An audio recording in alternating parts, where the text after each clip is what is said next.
A successful reconnaissance mission hinges on meticulous planning.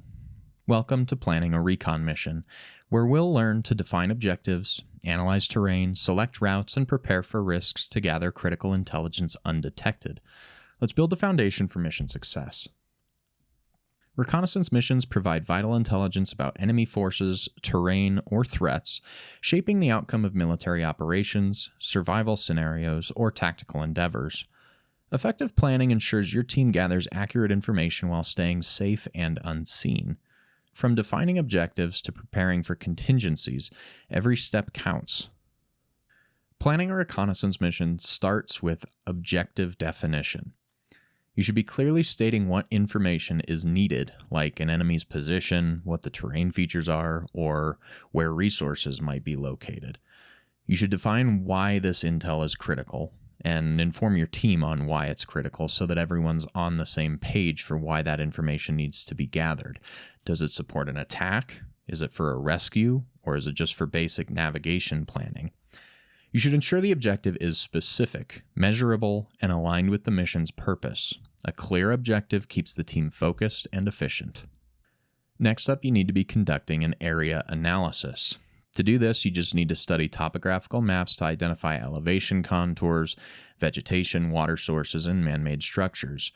You should be noting obstacles like rivers, cliffs, or urban areas that could impede your movement, and assess vantage points like hilltops and dead spaces for concealment.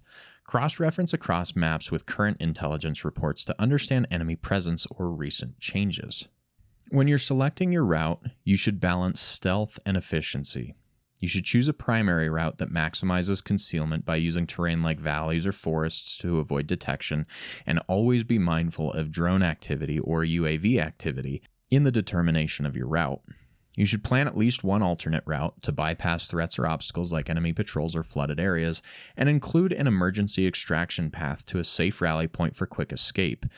As part of your planning for an emergency extraction path, you should keep in mind that if someone is injured, your emergency extraction path needs to be a path that you and your team can go through without making it too difficult on that injured team member. You should also be marking your checkpoints and landmarks to track your progress and stay oriented. Something called timeline development is also going to ensure efficient execution. If you allocate time for movement to and from the objective by factoring in terrain and distance, you should also be scheduling observation phases for gathering intel, allowing enough time for detailed scanning. Plan your reporting phases to relay findings promptly via radio or secure channels. Build in buffer times for delays like weather or unexpected obstacles. Conducting something called a risk assessment is going to prepare you for challenges. You should be identifying potential threats like enemy patrols, sensors, or civilian presence that could compromise your mission. Weather considerations, you should be accounting for rain, fog, or extreme temperatures that might affect your visibility or movement. And contingency planning. You should be planning responses for scenarios like equipment failure, detection, or blocked routes, and assess risks to prioritize stealth and safety.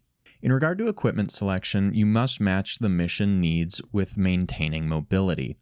Choosing lightweight gear like compact binoculars, maps, and compasses to avoid overburdening the team is important.